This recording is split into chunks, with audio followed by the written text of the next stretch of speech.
Roger Binni BCCI के नए president हैं। बिन्नी को 18 अक्टूबर मंगलवार को हुई बीसीसीआई की सालाना जनरल मीटिंग यानी एजीएम में निर्विरोध अध्यक्ष चुना गया। अब अगले 3 साल तक बिन्नी बीसीसीआई की कमान संभालेंगे और उनके नेतृत्व में यह संस्था भारतीय क्रिकेट को आगे ले जाने का काम करेगी। बीसीसीआई के पिछले प्रेसिडेंट सौरव गांगुली का कार्यकाल अब यहाँ खत्म हुआ।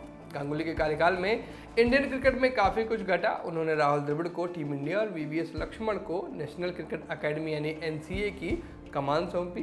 बेंगलुरु में नई नेशनल क्रिकेट अकेडमी की आधारशिला रखी, जिसको फाउंडेशन भी कहते हैं। कोविड काल में 2 बार आईपीएल का सफल आयोजन किया। क्रिकेट इतिहास की सबसे बड़ी ब्रॉडकास्ट डील हासिल की। घरेलू क्रिकेटर्स की सैलरी बढ़ाई और साथ में पूर्व क्रिकेटर्स की पेंशन की रकम में भी इजाफा किया। लेकिन इसके अलावा गांगुली के कार्यकाल में कई नेगेटिव घटनाएं भी घटी और हम नहीं चाहेंगे कि बिन्नी के कार्यकाल में भी हमें ऐसा कुछ देखने को मिले। तो चलिए देख लेते हैं कि ऐसी कौन सी घटनाएं हैं जो हम बिन्नी के कार्यकाल में नहीं होते देखना चाहेंगे।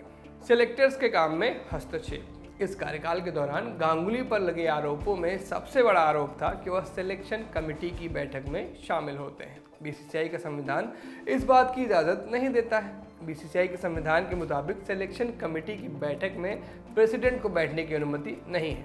लेकिन गांगुली के पूरे कार्यकाल के दौरान तमाम रिपोर्ट्स आईं जिनमें दावा किया गया कि वह सिलेक्शन कमेटी की बैठकों में शिरकत करते हैं और कई दफ़ा उनमें हस्तक्षेप भी करते हैं। ऐसा कोई नहीं चाहेगा कि बिन्नी ऐसी हरकतें दोहराएं। प्लेयर्स के भविष्य का निर्णय लेना, कौन खेलेगा और कौन नहीं, इसका फैसला करने के लिए सिलेक्शन कमेटी बिठाई गई है।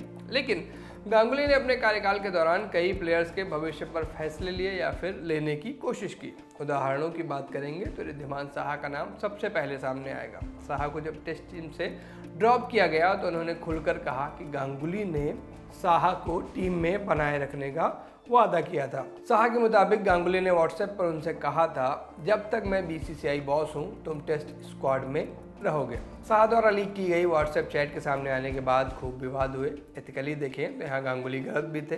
किसी प्लेयर को टीम में जगह का वादा करना उनके अधिकार क्षेत्र में नहीं आता। इतना ही नहीं, गांगुली ने विराट कोहली कैप्टेंसी एपिसोड में भी मीडिया से खूब चर्चा की थी, जहाँ कोहली ने एक के बाद एक उनके दावों को नकारा था।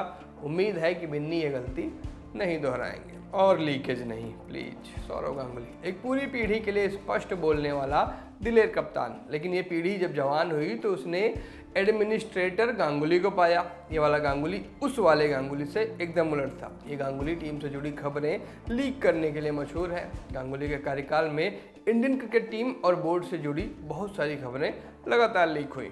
इन लीक हुई खबरों ने खूब चर्चा भी बटोरी और हम जैसे पत्रकारों को इनसे खूब मसाला भी मिला। लेकिन ज़्यादा मसाला टेस्ट खराब कर देता है। उम्मीद है कि बिन्नी ये समझेंगे और ऐसी लीकेज पर लगाम लगाएंगे। अपना मीडिया नहीं। सौरव गांगुली के कार्यकाल में एक और चीज़ ने खूब चर्चा बटोरी। जब तक दादा बीसीसीआई की कुर्सी पर थे, ज़्यादातर वक्त तक उनके लीक्स का फ़ायदा एक खास पत्रकार को हुआ। उनके ऑफिस से निकली खबरें सबसे पहले एक खास पत्रकार तक पहुंचती थी। इस पत्रकार को दादा के पूरे कार्यकाल में भयानक छूट मिली हुई थी। ये छूट तब तक रही जब तक एक क्रिकेटर ने ही इस पत्रकार के बारे में बड़े खुलासे नहीं कर दिए। क्रिकेटर रिद्धिमान साहा ने ट्वीट्स के जरिए इस पत्रकार पर धमकी देने का आरोप लगाया। इसके बाद जांच बैठी और इस जांच में बोरिया मजूमदार नाम के इस पत्रकार को दोषी पाया गया। बीसीसीआई ने इस पर बैन लगाया। उम्मीद है कि रॉजर बिन्नी इस राह नहीं चलेंगे और किसी भी पत्रकार को इतनी ताकत नहीं देंगे कि वह प्लेयर्स को धमकी देने लगे। नमस्ते, मैं सूरज हूँ, आप सिली पॉइंट देख रहे थे। ये एपिसोड भी जतिन जी ने शूट किया है। शुक्रिया।